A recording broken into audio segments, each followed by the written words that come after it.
These are for the fellas that lost their woman. Or anybody who lost their relationship. You know what I mean? Maybe you had 2 years. Maybe you had 3 years. Shoot, maybe you had 15, 20. You know what I mean?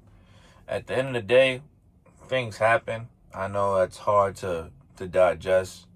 You know, you're going to go through the grief and the situations. I call it the seven, you heard the 7 stages of grief. You're going to go through that. You know what I mean? No matter if you try not to, you're going to, think about it. The more that you go through it fast enough, the more that it'll get better.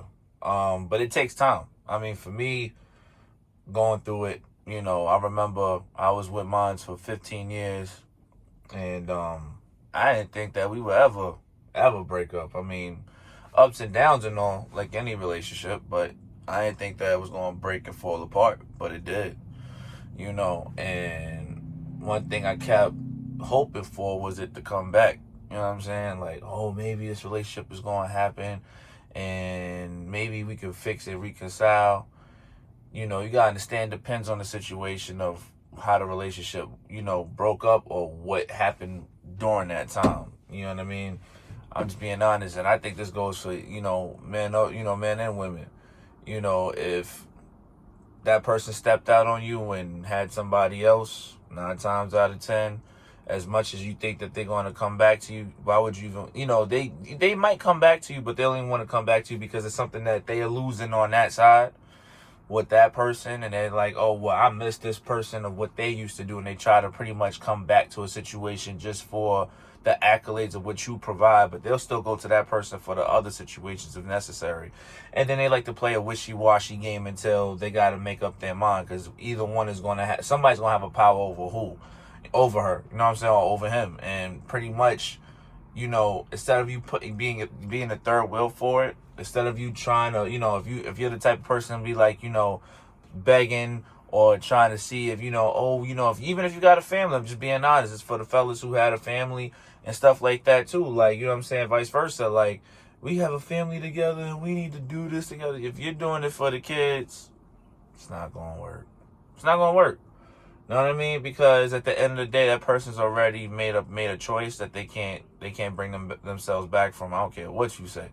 You know what I mean? Because in their mind, they may have got something that they felt was better at the time than they had you. And then, you're always going to live with that on your conscience, knowing the fact, just be honest, that that person was with somebody else in somebody else's bed doing God knows if you know how crazy they are, and then doing that to somebody else, you can't live with that on your conscience. You're going to always feel that there was something wrong with that situation. You're never going to come back to that. The trust is broken, no matter how you look at it. I don't care what anybody say. Like, the trust is broken. You know what I mean? And going through that, I did the same, thinking that me and her were going to be able to reconcile. But at the same time, she kept, she said she wanted her family. She didn't want a family. She wanted to be outside. And that's okay. You know what I'm saying? Like, in the beginning, though, I mean, you're going to go through it. I went through it. Like, after that, I mean, I'll be walking around messed up, sad. You know what I'm saying? Like, just feeling defeated. And just having that play in my mind day in and day out. And, I get it. I know what that situation feels like. But same time, you got to be honest with yourself. Eventually, you have to, some people, they learn by just letting go. Some people, like myself, depending on how many years you have with that person, was harder than others. You know what I mean?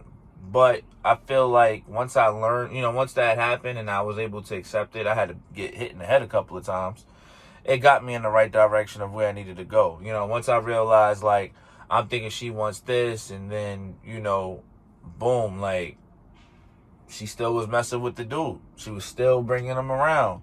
And then there was a whole altercation, and then, a lot of deaths happen because of this type of stuff. You know what I mean? I'm not saying every female is toxic and stuff like that, because it's not. There are some good women out here. You just gotta, it's like a fine-tooth comb. You gotta keep you gotta keep you gotta keep going until you find the right one. And if it makes sense, it makes sense. You know what I mean? And just leave it at that. And don't overthink it. But, I mean, I went through those steps and going through the hardships and being hurt and, thinking, over time, maybe a couple of years she'll come back around. She's not coming. Even if she does, it's not going to be the same. like whatever chemistry y'all had is dead. You know what I'm saying? Like, and it's not gonna, nothing's gonna be able to bring that situation back to what it used to be, and where, like, moments and like all those times is all tarnished. It's destroyed. You know, don't put yourself in a spot that's gonna really hurt you at the end of the day. Don't make sense. I know I'm not. You know what I'm saying? I know, but I've been through it. You know what I'm saying? And I see a lot of these relationships, and I talk to a lot of people who only stay for the kid, who only stay for the child, who only going off of the factors and the benefits of the structure, of the foundation of the household, or, you know, trying to hold on to things just because they're comfortable.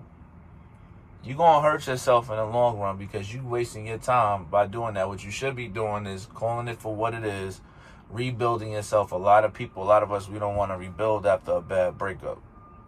We don't. You know what I'm saying? Like it's too much. I'll be honest with you. You know, after my breakup, I lived on the couch. Well, actually, I was homeless. You know what I'm saying? I was homeless for, I was homeless for a while. You know what I'm saying? Then I lived on my mother's couch for like 3 years. It was bad. It was bad. You know what I'm saying? Like, me, I don't care. I give you the nitty gritty. I don't try to lie about my stories. My stories is really organic. I don't try to show you the highlights and the, you know, I always show the positives, of course. That's highly important, but I wouldn't be real if I didn't show you, like, nah, this is the backside story of what things that I went through. You know what I mean? But yeah, I went through all of that. Had to live on my mother's couch for a little bit. Had to get back on my feet. Had to do things to get myself back on point mentally, you know what I mean? And went to church and did what I had to do. But, you know, anybody who feel like you in a relationship and you just like, yo, I gotta make this work, you know, because we have this going on and we have that going on and we have a future for our kids. Your kids gonna be fine regardless, all right? I'm just being real with you. Love your kids. I love mine to death. They ain't gonna be with you forever. All right, once they turn 16, 17, it's a hit or miss when they see you. You see them coming in the house, and then they doing their own thing. I mean, you gotta be mindful of what's going on. You gotta know what's going on in your household for sure. But 9 times out of 10, they in their room. They only coming down to eat. They'll talk to you. They have conversations for sure. But then they back in their own little world. It just is what it is. You still gotta live for you, and you gotta see what you want your promise to be. Once them kids is out the house and all those situations, what is your future at that point with your spouse? Because then you did all of that for the comfortability, but now what's the point now? Because now the kids ain't there no more. Now it's just you and your spouse. And do you really love your spouse? Do you really endure that? Do you really care about that? Do you really want that to be something? A lot of people don't want that. You know what I'm saying? A lot of people don't know how to deal, don't know how to cope with that. Some people just deal with the fact of acceptance. You know what I mean? But you gotta be honest with yourself, because at the end of the day, it's you to be happy. You know what I'm saying? And finding the right things for you, and don't settle for less, and don't settle for something that you knew that backfired and it didn't work for you in your favor. You know what I mean? And when that time comes, get self-healing, work on yourself, build yourself, and then when the time comes, God will find the right person for you. That's just how that goes. You know what I mean? But yo, I just wanted to give y'all that this morning. Hope you guys have a great. It's Friday. I had a video that was supposed to be uploaded yesterday, but I don't know what's going on with it. But it is what it is. You guys have a great morning. Be safe out there. I'll holler at y'all. Peace.